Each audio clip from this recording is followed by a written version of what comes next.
어디더라? 구약의 성경에 어디 보면 그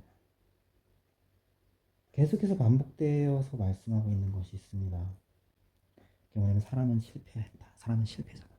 하나님께서 보실 때 의로운 인생이란 아무도 없다. 예를 들어서 이스라엘 백성들이 출애굽을 하고 성경에 그 말하자면 이스라엘 백성들이 출애굽을 하고 이집트에서 탈출하고 그리고 광야에 40여 년을 헤매고 그 2주일이면 갈 수 있는 거리를 2달인가 2주일인가 4주일인가 아무튼 일주일이면 갈 수 있는 거리인가 40년을 방황을 하고 하나님의 징벌에 의해서 그리고 마침내 이스라엘 백성들에게 약속되었던 가나안 땅 거기서 살고 있던 족속들을 가나나이츠 뭐 이렇게 얘기하죠. 가나안의 뭐 여러 족속들. 근데 그 가나안 족속들을 전쟁에서 싸워서 물리치고 그리고 그 땅을 차지하기까지 그 광야에 있는 동안 맨 마지막 설교 모세의 맨 마지막 설교가 신명기예요. 그리고 신명기는 그래서 출애굽기 20장에 말씀한 10계명에 대한 것도 또 반복되어 있고 또 과거에 이제 모세오경까지도 얼마 안 되는 성경이지만 아무튼 그 율법들과 하나님을 어떻게 섬길 건가 그러한 부분들에 대한 어떤 강조, 반복이 다시 되어 있단 말이죠. 신명기서에는. 근데 그 신명기서에도 그렇고 그 이후에 이스라엘 백성들이 가나안 땅에 살 때에도 그렇고 계속해서 하나님께서 미리 예고하시고 말씀하시는 것들 가운데 중요한 요소는 사람은 실패한다는 겁니다. 사람은 죄인이고 사람은 실패할 수밖에 없는 존재다라는 걸 말씀하고 있는 거예요. 예를 들어서 구약의 예언서들 같은 경우도 에스겔, 예레미야, 이사야 이런 분량이 많은 예언서뿐만 아니라 뭐 스바냐, 스가랴, 뭐 요엘 등등등 뭐 요엘은 아무튼 그러니까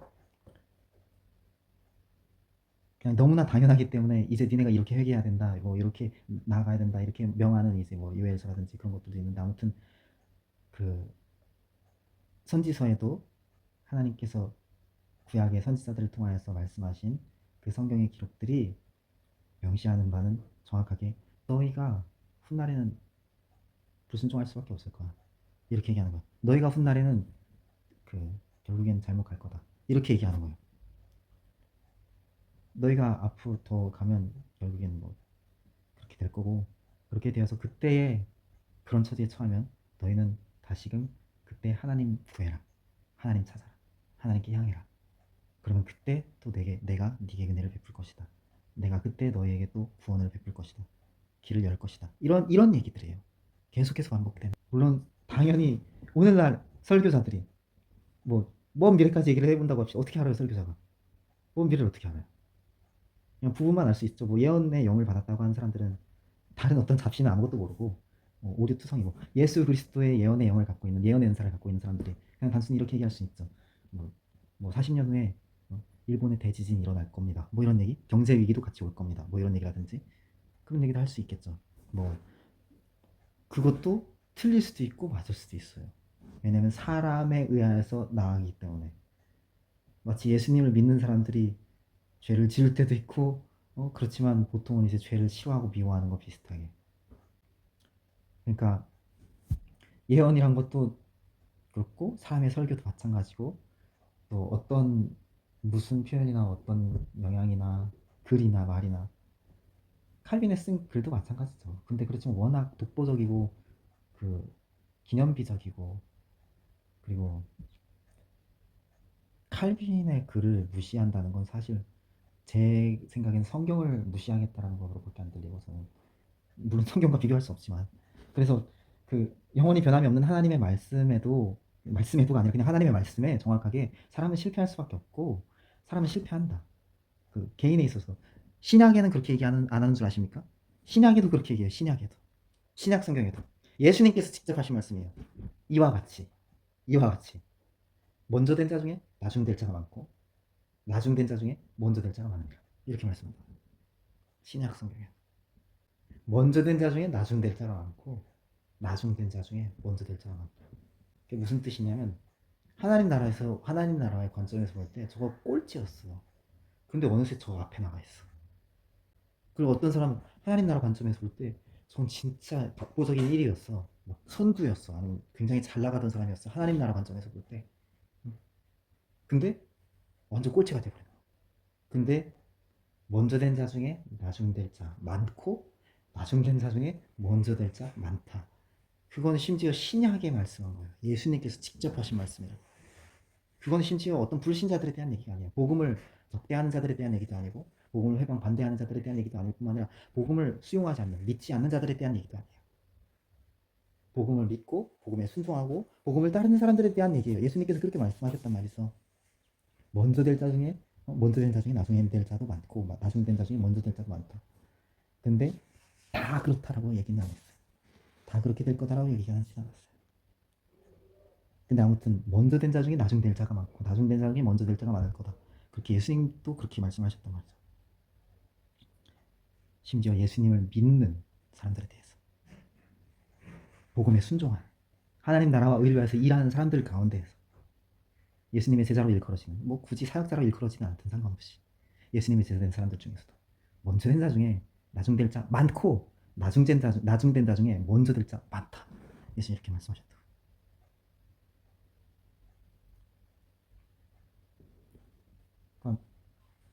그 솔로몬 성전을 지을 때도 그렇고 솔로몬이 성전을 건축하고 나서 그 하나님께 기도드린 그런 어떤 대표 기도 같은 거죠. 예배로 치면 기독교 예배들을 치면 그리스도교인들 모임 가운데서 이제 대표 기도하듯이 이제 대표로 이제 솔로몬이 이제 이스라엘 백성들과 이제 뭐 성전 이게 봉헌식 뭐 이런 거 한 거죠.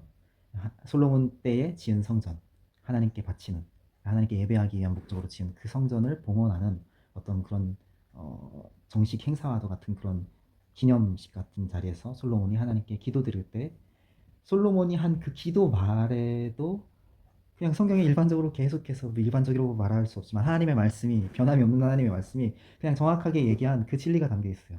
솔로몬이 기도한 그 기도문에도 역대상에 적혀있나 역대하에 적혀있나 아무튼 그 저는 군소교단을 졸업한 사람들 급도 못 되는데 말하자면 아무튼 거기 솔로몬이 기도한 기도문에 보면 우리가 만약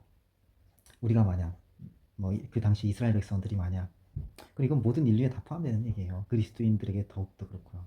예수님 믿는 사람들에게 하나님의 백성들에게 더욱더 그렇고 우리가 만약 그 주님께로부터 징벌로 인하여서 말하자면 우리가 죄를 짓고 저주받을 짓을 하고 우상 숭배를 하고 하나님께 미움받을 짓을 하고 하나님께서 진노하시고 증오하실 일들을 저질러서 성경에 기록된 그 하나님의 그 말씀을 어겨서 좌로나 우로나 치우치지 말고 기록된 대로 지켜 행하라고 했는데 그것들을 어기고 그것들을 따르지 않음으로 인해서 하나님께로부터에 대한 징벌로 인해 외세 침략을 받는다든지 심지어 우리가 잡혀서 사로잡혀서 포로로 끌려간다 할지라도 그렇게 말해요. 솔로몬의 기도 말할 때 포로로 끌려갔을 때 그곳에서라도 주님의 성전을 향하여서 우리의 눈을 들고 우리 손을 들고 기도한다면 하나님 우리 기도를 들어주시고 우리를 긍휼히 여기셔서 이제 그런 얘기들이 있다고.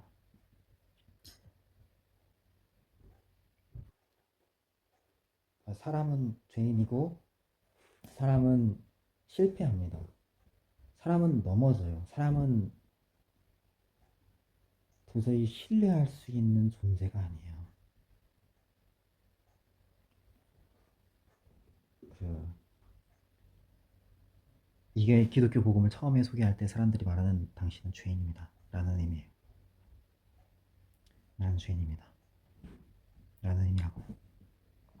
근데 이제 그리스도인들이 정말로 복음을 받아들일 때 그리고 예수님을 성경에 기록된 그대로의 복음을 순종함으로 성경에 기록된 그대로의 예수님을 받아들일 때 그 복음에 순종할 때 말하자면 값없이 은혜로 하나님께서 은혜로 주신 그 구원의 복음을 그 복음을 받아들일 때 그 복음에 순종할 때에 이 개념은 제가 지금 이 영상 안에서 설명한 이러저러한 개념들에 대한 인지, 지식, 어떤 지적 동의, 어떤 알매 요소, knowledge 그리고 사람들이 막 뭐 위스덤이라고 말하는 지혜라고 하는 것들 등등등 뭐 통찰력, 이해심, 뭐 아는 거, 뭔가 이렇게 경험, 알 수 있는 거, 뭐 마음 깊은 거, 속 깊은 마음 쓴 이런 것들과는 전혀 완전히 다른 거예요. 그런 것들과는 아예 전혀 완전히 그 음, 전혀 다른 거예요. 전혀 다른 거예요. 전혀 다른 거예요. 완전히 다른 거예요. 그래서 이렇게 설명할 정도인 거죠. 그냥 당연하게 그 말 그대로가 과장이 아니에요. 광고가 아니라고. 당연한 거예요. 어? 뭐 거듭납니다. 다시 태어납니다. born again. 예수님을 믿음으로 말미암아 거듭났다. 다시 태어났다. born again.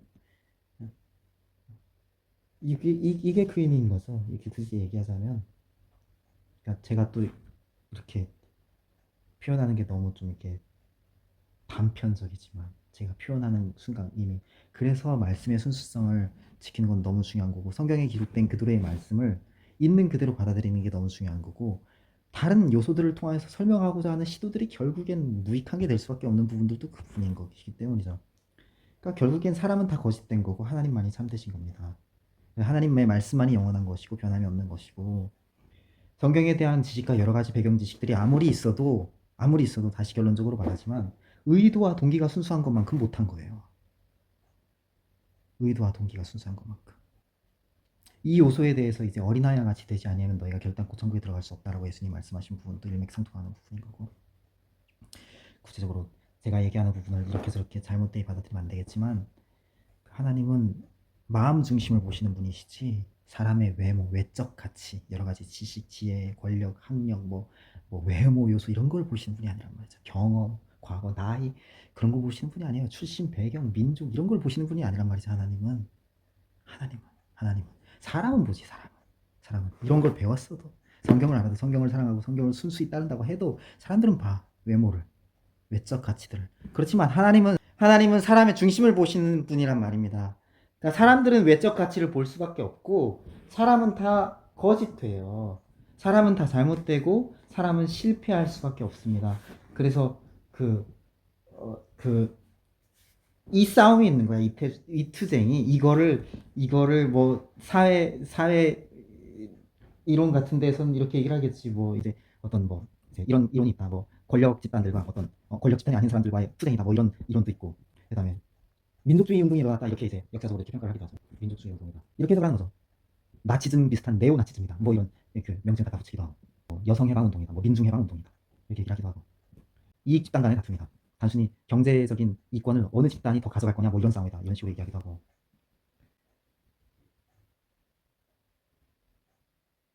근데 뭐 내가 사회 이론이라든지 뭐 역사에 대한 것 모르니까 역사도 모르니까. 근데 여러분 제가 아는 거는 그 사람은 어찌됐든 지옥 가요. 예수님 안 믿으면. 그 하나님께서 털끝만큼의 죄도 용납하실 수 없습니다. 천국의 리미트 라인에. 그러니까 불의를 갖고 하나님 나라의 유업을 받을 수 있다고 생각하는 거는 성경도 모르는 거고 하나님도 모르는 거죠. 그러니까